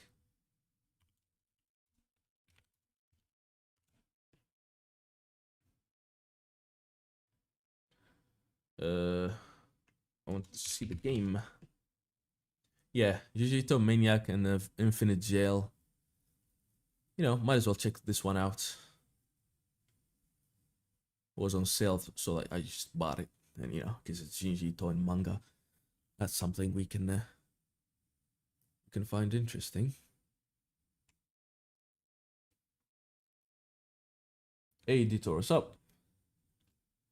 W profile picture. I can see it from here. Blaming about Nihei. Dystopian history. Oh man. I probably will make a Nihei video. Tower Dungeon. Oh my god. Guys, if you want to take anything from this stream, please go read Tower Dungeon. What a manga, man. What a manga. This is 100% the best new manga. This and Kagurabachi. I love it. It's so good. It's made for me, Atmospheric world building. Nihei art style. It's so good. It's also very short. There's like 22 chapters out. It's made by the same creator of Blam, if you don't know him. That's who we're talking about here. So yeah, a Nihei video? Or I don't know.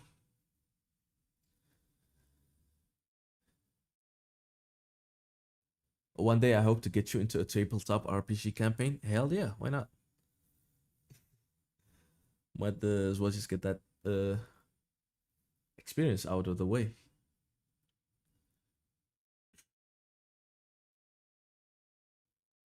There's another game you'd like. Play the original Vampire the Masquerade Bloodlines.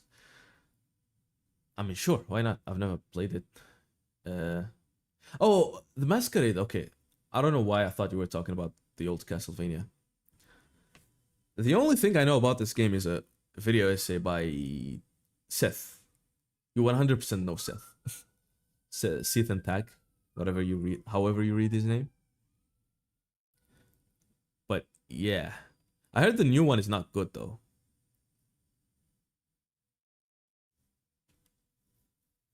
Yeah, we've got a lot of games we'll be playing on stream, guys. Backlog is too deep already. Yeah, well, I mean, this is about a dungeon, so it will fit right in with the depth of the backlog. Really Berserk influenced? Really good? What is? Wait, I don't see your first chat. Are you talking about Vampire Masquerade or Tower Dungeon? At Kill for a Gig Octam, usually Tokila, both are really good at horror. Yeah. Yeah, Gege is doing amazing work with Modulo now. Like, you would think I won't be surprised anymore by this, guys, but because of the amount of time I invested in his story and him, fucking weirdo. But man, Modulo experience has been something else, man. Amazing manga.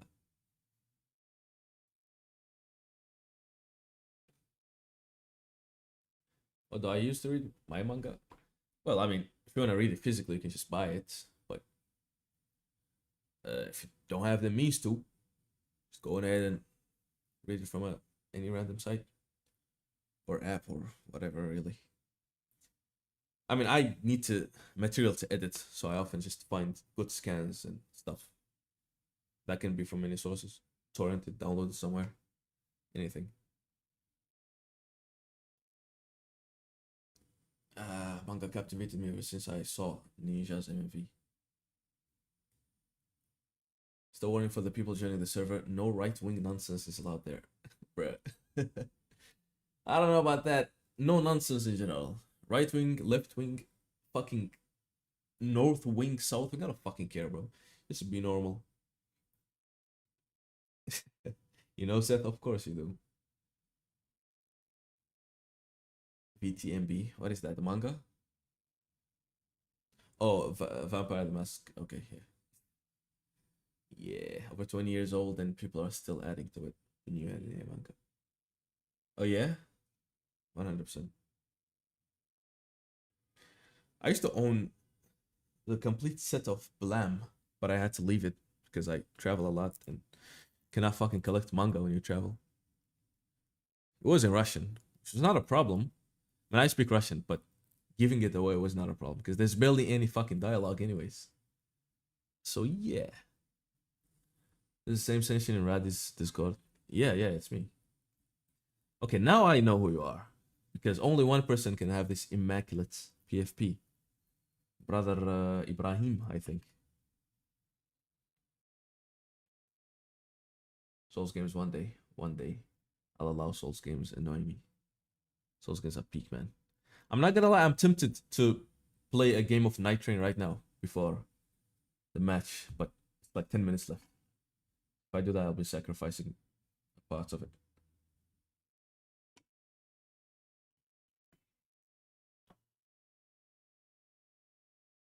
Learning Russian, yeah. Why, you moved there?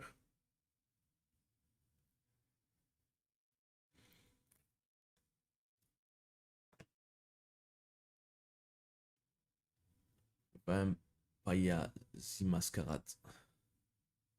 Can I blow up my backlog here? Yeah. And his backlog is only getting bigger, you know.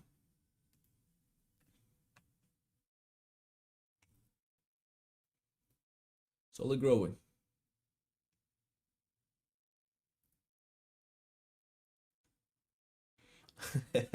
Local war 40k lower master. Yes. Yes, sir. Nico, do you know what's his name? Sakan? Sakan, a salamander.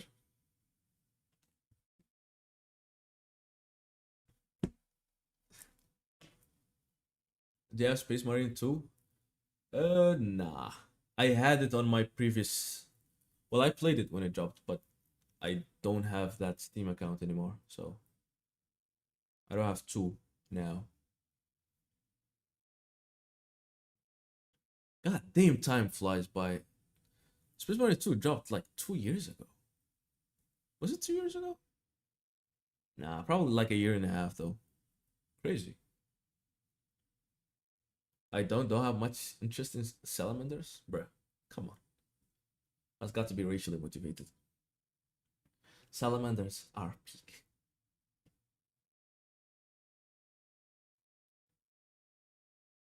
Slay the princess.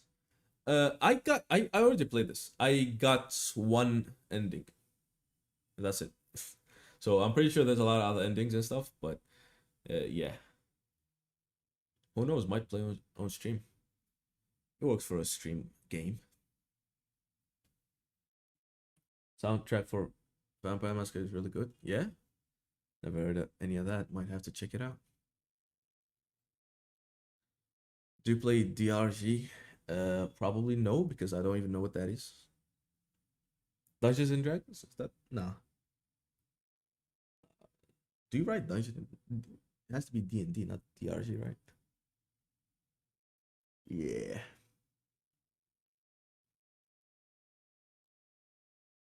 There are peak, but mostly Vulcan. I mean, yeah, Vulcan's the goat. Who's your favorite Primarch?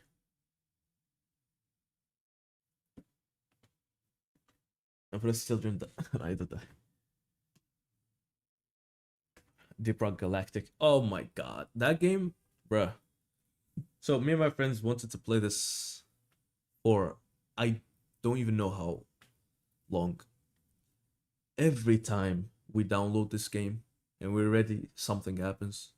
So we forget about it, and then it's been like 3 years maybe, I think. At this point, I don't think I'll ever play that game. But yeah, here's more of the backlog. Here's more of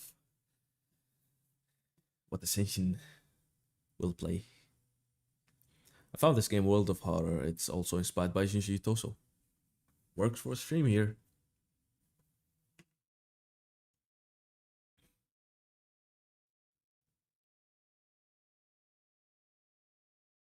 Uh, Fulgrim? Okay. I don't know why, but I would have probably guessed that for you.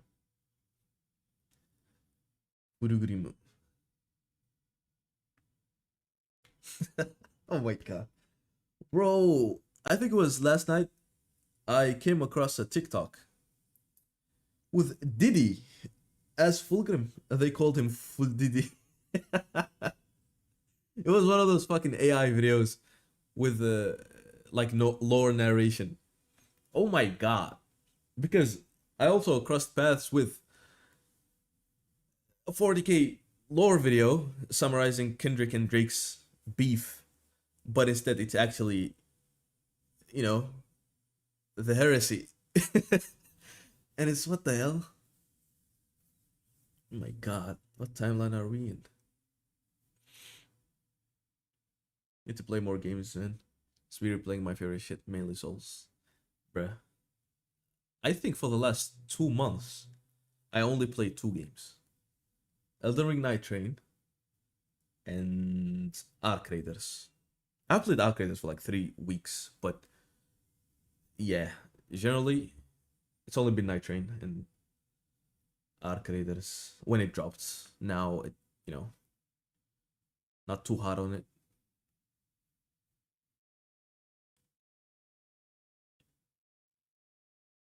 Kendrick is canonically sanguineous. Nah. What do you mean Kendrick is sanguineous?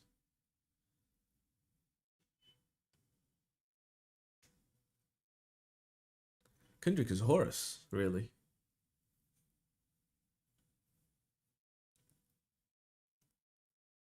Kendrick's heresy. Drake's heresy. Fucking hell.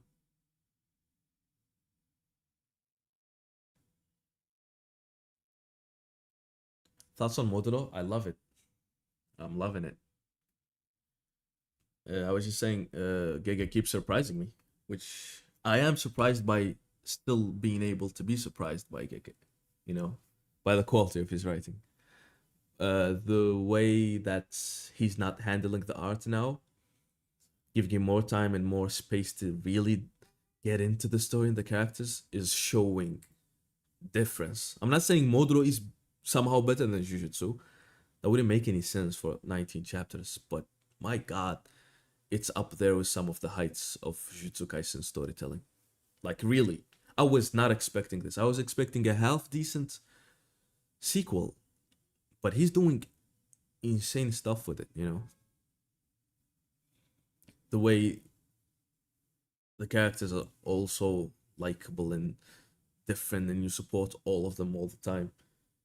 I love Modelo. It's so good. It's also completely different from Jujutsu Kaisen. Like, not the same themes, not the same. Nothing really. I mean, you have similar fights, but that's about it. You don't have the same techniques, same ideas, subject matter being explored. It's nothing. It's not. It's not Jujutsu Kaisen. You know, that's something. It's not a sequel. It's a spin-off. But still, it really feels different. It's not a Boruto, even though I don't hate Boruto. You know, Heian Era would have been cool. Yeah, sure, 100% would have been fire. I made a post about this when Modro got announced, and I've always said that I would love to see the future of Jujutsu Kaisen's world. Like, I always was more fascinated by the sci-fi setting, or you know, not necessarily far future, just like Modro, or maybe a bit further in. You know, because aliens aside, I wanted to see what the progress in technology would have changed in Jujutsu Kaisen's world. I always thought about that. Not exactly what we got in Modulo, like I said, but definitely would have chosen this over a medieval setting or a Heian era flashback. Because how many stories in medieval and sorcery and mythology we have? Billions.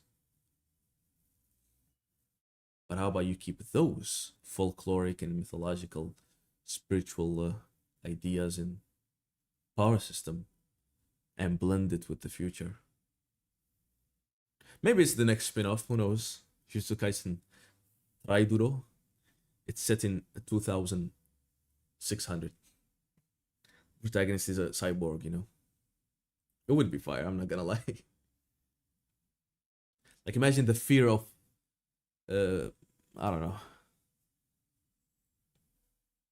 getting your consciousness erased by something. I don't know, like any fucking futuristic fear. Imagine a curse made of. Modro doesn't focus on curses. I guess that's my, not a gripe, but a preference. Of course, I really would love more curses in the world of JJK. Mecha Miwa. Mecha Miwa would 100% be stronger than Mahoraga. I mean, really think about it. What else did you expect from Gege? He even gave one. Gege's crazy, man. When I made a video about him, which is like the author who hates his own story, made that 2 years ago. I went over his one shots, right? He made 3 one shots, and then JJK Zero, which is 4 chapters, and then they told him, "Yo, do a manga on this, about this, expand this into a series," which he was not thinking about. That's why he brought a whole new protagonist. But he had less than a year, you know, before JJK started publishing to actually do his research and development and early chapters, which is insane. The guy is a genius, you know. So the way he did those 3 one shots, the JJK Zero, and then immediately just made JJK out of nowhere with Gojo, Yuji, Megumi, Sukuna, Todo, all of these people are new characters he never thought about before. Well, not Gojo. Yeah, this guy has the ability to really make stuff work. you know, a rarity in authors that can really just write good no matter what they do. That's Giga's special thing. That's why his ideas are bizarre and weird, but they work all the time. He can do anything and it will somehow work. So of course Modulo will. He's one to keep an eye on. Cyberpunk approach to the future setting in Modulo. Yeah, one. Yeah. I mean, he wanted to include some remnants of Jujutsu Kaisen's story and cast. Primarily Yuji, obviously. So we didn't go that far in the future, even though if you really stretch his immortality, you could have done it.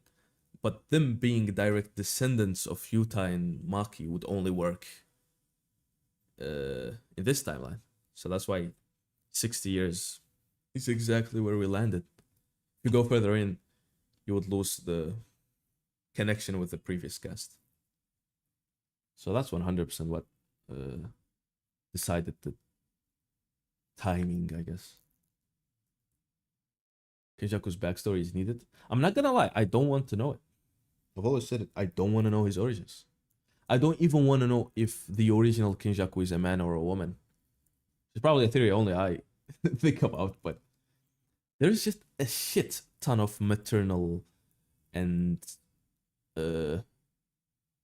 I don't even know what the word I'm trying to say is, but there's a lot of metaphors and things about Kenjaku. Yes, he is the protagonist's mom, but that's not even what I'm talking about. I'm talking about his domain, his... Well, let's get to his domain, doesn't matter. Jizo, and there's a Chinese poem I broke down in the domains video. And a lot of links to that. I mean, who cares? Lives more than 1,000 years. Doesn't even probably count as a man or a woman. But yeah, I'm saying I don't want to know it, you know? The mystery is what makes the character interesting, you know? The laid back manner. This guy, this entity lived for 1,000 years. It doesn't think the same way. It doesn't, you know, it seeks novelty.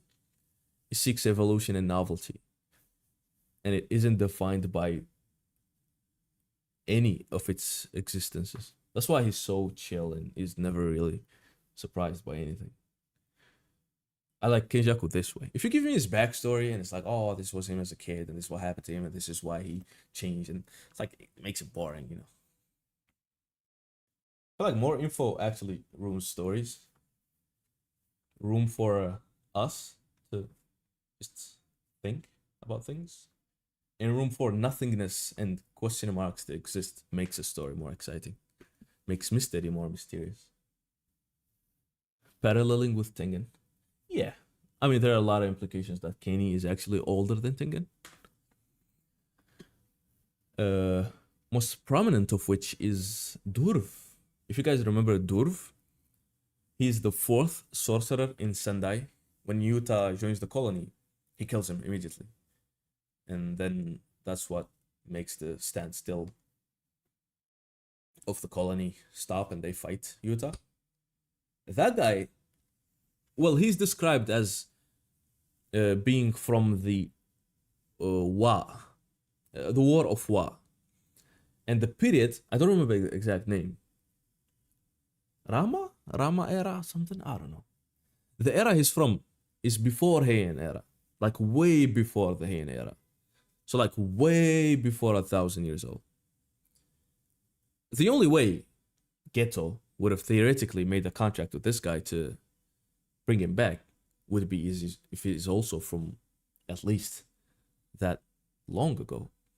However, the manga says Durf that this is his 2nd rebirth. And it only says that to him. So we know that this guy was reincarnated before, and he's now reincarnated again. So did he meet Geto after his first reincarnation? Or, you know, why am I saying Geto? What the fuck?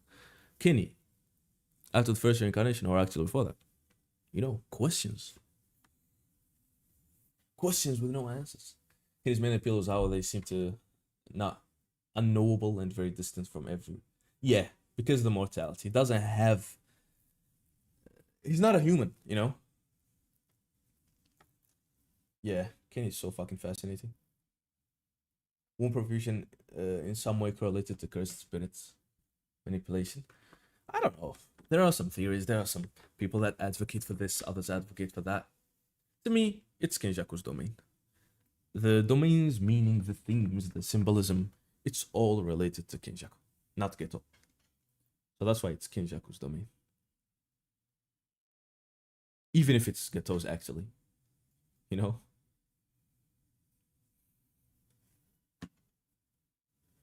Combination of Kamo's, Kawari's, and Geto's techniques. A vertical Uzumaki with a base surrounded by cursed wombs. Exactly.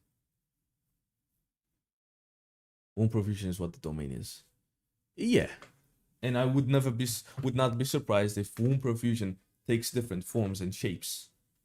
You know? Every time. For example, if he takes another body now, you know, say, well, takes Utah's body and casts womb profusion, would be essentially the same domain, but with different characteristics, including Utah's powers. Or whatever techniques he retains, you know? There's technique is Samsara, he just keeps coming back. You know what? Yes. I would have loved to see that fight.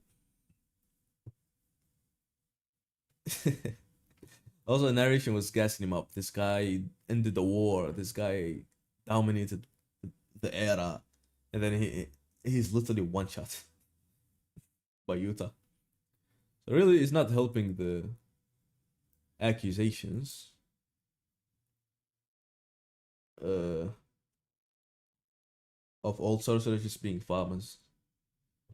Applied to be the founder of Time Vessel Association. Makes sense. Yeah, of course. Especially the way they are. Yeah, I'm not surprised. It would make sense. 100% makes sense. Try to get in the way of the merger and.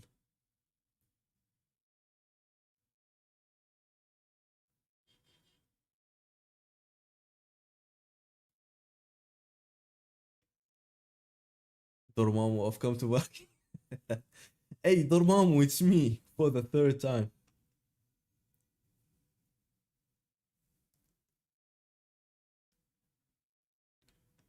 This new era is way ahead of my league. Take me back in time, man. Okay. Oh shit. Match started.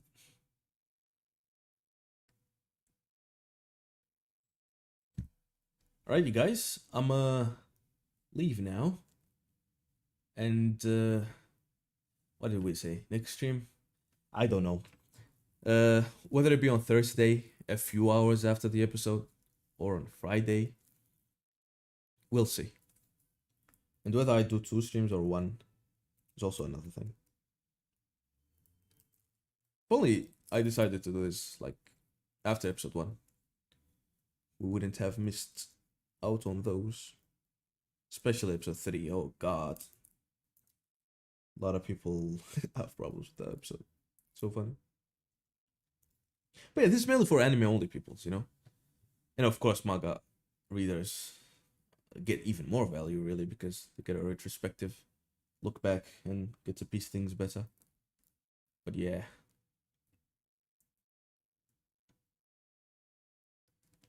I'm gonna leave now. See you guys in the next one. See you on Discord or see you on the next weekend.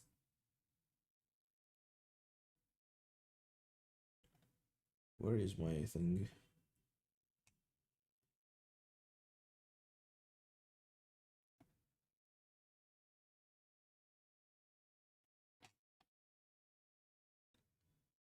Alright.